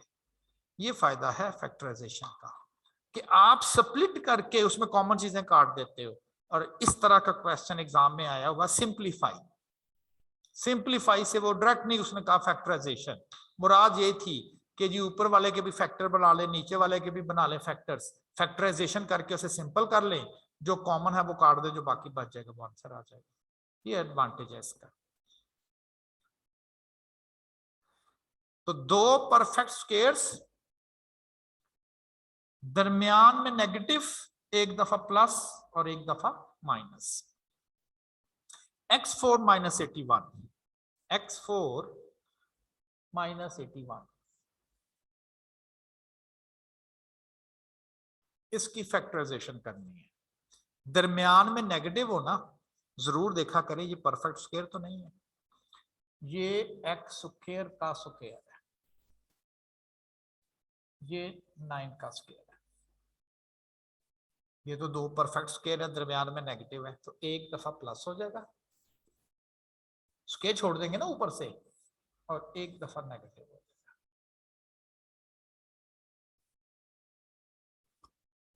ये भी परफेक्ट स्क्वायर तो है, लेकिन इसमें पास आ रहा है, ये नहीं आगे सॉल्व होगी, ये फिर सॉल्व हो जाएंगे, क्योंकि ये दो परफेक्ट स्क्वायर्स हैं, दरमियान में इनके फिर नेगेटिव आ रहा है,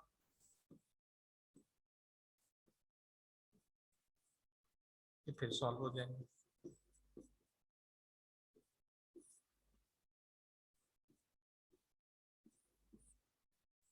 जहां तक पॉसिबिलिटी है वहां तक हम इनकी फैक्टराइजेशन करते जाएंगे। तो दो समझ ले ट्रिक आपको बताए, एक कि जी 3 टर्म्स हो, दो स्क्वायर्स देखें, दरमियान में जो चीज मिसिंग है देखें है, लकीली जितनी चाहिए थी उतनी थी, ना हमें कोई चीज ऐड करनी पड़ी, ना हमें कोई चीज सब्ट्रैक्ट करनी पड़ी। मैं पहली टेक्निक की बात कर रहा हूं, जो चाहिए था स्क्वायर बनाने के लिए वो सारा कुछ ही था, कुछ भी हमें ऐड सब्ट्रैक्ट इसमें से नहीं करना पड़ा, सब कुछ था। -12 चाहिए था, ये -12 तो -12 था। इसमें क्या कंफ्यूजन थी जी, हो नहीं रहा था, कॉमन नहीं किया आपने, कॉमन करेंगे तो अगले स्टेप पर आंसर आ गया। और लास्ट में था कि दो कंप्लीट स्क्वायर्स थे, दरमियान में उनके नेगेटिव था, और इसी तरह से ये लास्ट भी है, दो कंप्लीट स्क्वायर्स हैं, ये x2 का स्क्वायर है, ये 8 का स्क्वायर है, एक दफा ये माइनस हो जाएगा, एक दफा प्लस, लेकिन 8 अब किसी का स्क्वायर नहीं, परफेक्ट स्क्वायर नहीं है। और यहीं तक आपकी ये एक्सरसाइज होगी। ठीक, 18 को देखें, 3x स्क्वायर ये किसका परफेक्ट स्क्वायर है? किसी का भी नहीं। हम एक चीज मिस कर रहे हैं, कॉमन नहीं ले रहे। इनमें से 3 कॉमन आ जाएगा, जब 3 कॉमन आ जाएगा ये बचेगा। अब ये जो चीज है ये x का स्क्वायर है, और ये जो चीज बच गई है ये 5y का स्क्वायर है। दो स्क्वायर से दरमियान में नेगेटिव है, एक दफा प्लस और एक दफा माइनस। इन छोटे छोटे क्वेश्चन है, एग्जाम में को बहुत ज्यादा नहीं आए हुए, लेकिन उसने मेंशन किए हुए हैं, और एक दो नंबर्स के वो पूछता है ये कि जी इसको जरा फैक्टराइज करते हैं। दो चीजें आपको याद करनी है, एक कि जी कंप्लीट स्क्वायर बना हुआ था, और एक दो परफेक्ट स्क्वायर थे दरमियान में उनके नेगेटिव है। ये जरा कुछ और चीज हो गई, क्योंकि ये परफेक्ट स्क्वायर तो हैं लेकिन दरमियान में इनके नेगेटिव नहीं है बल्कि ये पॉजिटिव। तो ये फिर नेक्स्ट टाइम करेंगे।